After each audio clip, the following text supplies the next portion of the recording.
हल्कू अपनी पत्नी से कहता है। अरे सुनो, शहना आया है, लाओ जो रुपए रखे हैं उसे दे दो। अरे किसी तरह गर्दन तो छूटे। मुन्नी झाड़ू लगा रही थी। वो बोली, 3 ही तो रुपए हैं, दे दूं तो कंबल कहाँ से आएगा? माघ पूस की रात खेत में कैसे कटेगी? उससे कह दो फसल पर रुपया देंगे, अभी नहीं है। हल्कू थोड़ी देर तक चुपचाप खड़ा रहा और अपने दिल में सोचता रहा। पूस सर पर आ गया है, बगैर कंबल के खेत में रात को वो किसी तरह सो नहीं सकता, मगर शहना मानेगा नहीं। और फिर मुन्नी से कहा, ला दे दे, गर्दन तो किसी तरह से बचे।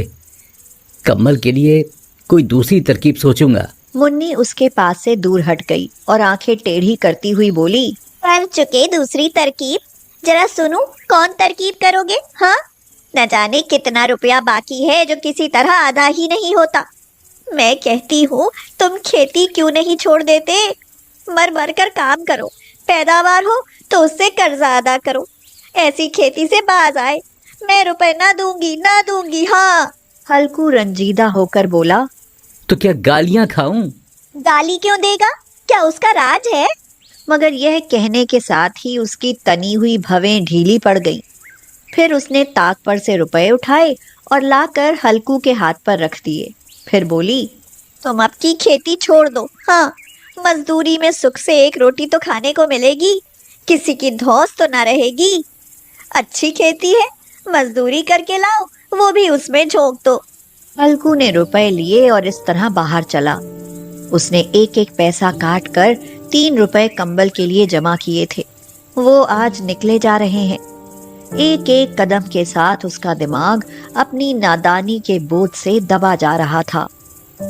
पूस की अंधेरी रात, आसमान पर तारे भी ठिठुरते हुए मालूम होते थे। हल्कू अपने खेत के किनारे ओक के पत्तों की एक छतरी के नीचे बांस के खटोले पर अपनी पुरानी गाढ़े की चादर ओढ़े हुए कांप रहा था। खटोले के नीचे उसका साथी कुत्ता जबरा पेट में मुंह डाले सर्दी से कूं कूं कर रहा था। 2 में से एक को भी नींद न आती थी। हल्कू ने घुटनों को गर्दन में चिमटाते हुए कहा, क्यों जबरा, जाड़ा लगता है? तो यहाँ क्या लेने आया था? अब खा सर्दी, मैं क्या करूं? अब रो। जबरा ने लेटे हुए दुम हिलाई। शायद वो ये समझ गया था कि उसकी कूं कूं की आवाज से उसके मालिक को नींद नहीं आ रही है। हल्कू ने हाथ निकाल कर जबरा की ठंडी पीठ सहलाते हुए कहा, कल से मेरे साथ ना आना, नहीं तो ठंडे हो जाओगे। ये पछुआ हवा ना जाने कहाँ से बर्फ लिए आ रही है। उठूं फिर एक चिलम भरूं, किसी तरह रात तो कटे। 8 चिलम तो पी चुका, ये खेती का मजा है। हल्कू उठा और गड्ढे में जरा सी आग निकालकर चिलम भरी। जबरा भी उठ बैठा। हल्कू ने चिलम पीते हुए कहा, पिएगा चिलम? जाड़ा तो क्या जाता है, हाँ जरा मन बहल जाता है। आज और जाड़ा खा ले, कल से मैं यहाँ पियाल बिछा दूंगा, उसमें घुस कर बैठना, जाड़ा नहीं लगेगा। जबरा ने अगले पंजे उसके घुटनों पर रख दिए और उसके मुंह के पास अपना मुंह ले गया। हल्कू को उसकी गर्म सांस लगी। चिलम पीकर हल्कू फिर लेटा और ये तय कर लिया कि चाहे जो कुछ हो अब की सो जाऊंगा। लेकिन एक लम्हे में उसका कलेजा कांपने लगा। कभी इस करवट लेटा, कभी उस करवट। जब किसी तरह ना रहा गया तो उसने जबरा को धीरे से उठाया और उसके सिर को थपथपा कर उसे अपनी गोद में सुला लिया। कुत्ते के जिस्म से मालूम नहीं कैसी बदबू आ रही थी, पर उसे अपनी गोद से चिमटाते हुए ऐसा सुख मालूम होता था जो इधर महीनों से उसे न मिला था। जबरा शायद ये ख्याल कर रहा था कि बहिश्त यही है, और हल्कू की रूह इतनी पाक थी कि उसे कुत्ते से बिल्कुल नफरत न थी। वो अपनी गरीबी से परेशान था, जिसकी वजह से वो इस हालत को पहुंच गया था। ऐसी अनोखी दोस्ती ने उसकी रूह के सब दरवाजे खोल दिए थे। इतने में जबरा ने किसी जानवर की आहट पाई। वो झपट कर उठा और छपरी से बाहर आकर भौंकने लगा। हल्कू ने उसे कई बार पुचकार कर बुलाया, पर वो उसके पास ना आया। खेत में चारों तरफ दौड़ दौड़ कर भौंकता रहा। एक लम्हे के लिए आ भी जाता तो फौरन ही फिर दौड़ता। फर्ज की अदायगी ने उसे बेचैन कर रखा था। 1 घंटा गुजर गया। सर्दी बढ़ने लगी। हल्कू उठ बैठा और दोनों घुटनों को छाती से मिलाकर सिर को छुपा लिया। फिर भी सर्दी कम ना हुई। उसने उठकर आसमान की ओर देखा। अभी कितनी रात बाकी है? अभी 1 घड़ी से ज्यादा रात बाकी है। हल्कू के खेत से थोड़ी दूर के फासले पर एक बाग था। पतझड़ शुरू हो गई थी। बाग में पत्तों का ढेर लगा हुआ था। हल्कू ने सोचा, चलकर पत्तियां बटोरूं और उनको जलाकर खूब तापूं। रात को कोई मुझे पत्तियां बटोरते देखे तो समझे कि कोई भूत है। कौन जाने कोई जानवर ही छुपा बैठा हो। मगर अब तो बैठे नहीं रहा जाता। बहुत ठंड है। उसने पास के अरहर के खेत में जाकर कई पौधे उखाड़े और उसका एक झाड़ू बनाकर हाथ में सुलगता हुआ उपला लिए बाग की तरफ चला। जबरा ने उसे जाते देखा तो पास आया और दुम हिलाने लगा। हल्कू ने कहा,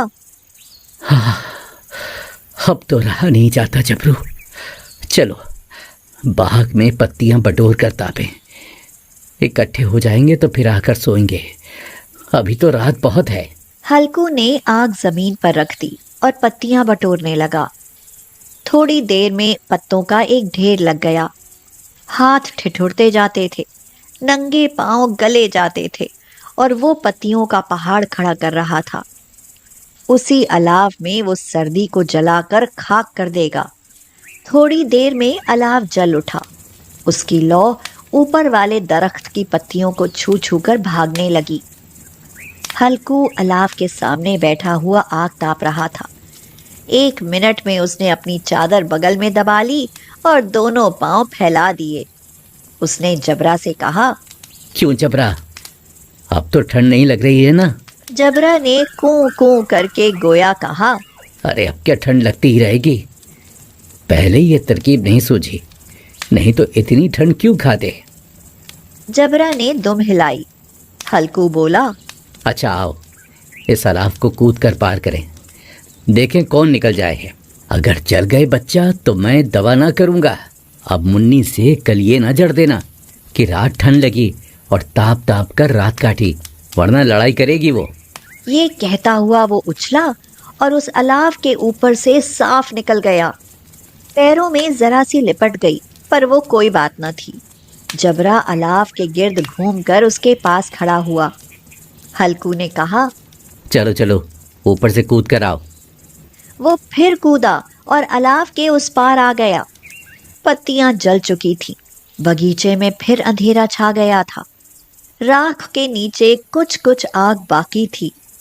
हल्कू ने फिर चादर ओढ़ ली और गर्म राख के पास बैठा हुआ एक गीत गुनगुनाने लगा। उसके जिस्म में गर्मी आ गई थी, पर जूं-जूं सर्दी बढ़ती जाती थी उसे सुस्ती दबा लेती थी। जबरा जोर से भौंककर खेत की तरफ भागा। हल्कू को ऐसा मालूम हुआ कि जानवर का एक झुंड उसके खेत में आया। शायद नील गाय का झुंड था। उनके कूदने और दौड़ने की आवाजें साफ कान में आ रही थी। फिर ऐसा मालूम हुआ कि खेत में चर रही हैं। उसने दिल में कहा, जबरा के होते हुए कोई जानवर खेत में नहीं आ सकता। नोच ही डाले, मुझे वहम हो रहा है। अरे मुझे भी कैसा धोखा हुआ। उसने जोर से आवाज लगाई, जबरा जबरा। जबरा भौंकता रहा, उसके पास ना आया। जानवरों के चरने की आवाज चर चर सुनाई देने लगी। हल्कू अब अपने को फरेब न दे सका, मगर उसे उस वक्त अपनी जगह से हिलना जहर मालूम होता था। वह अपनी जगह से न हिला। बैठे बैठे जानवरों को भगाने के लिए चिल्लाने लगा, लियो लियो लियो लियो, हो हा हा हा हा हा हा, लियो लियो लियो लियो लियो, हा हा हा हा हा। मगर जबरा फिर भौंक उठा। अगर जानवर भाग जाते तो वो अब तक लौट आया होता। नहीं भागे, अभी तक चल रहे हैं। शायद वो सब भी समझ गए हैं कि इस सर्दी में कौन बीघा है जो उनके पीछे दौड़ेगा।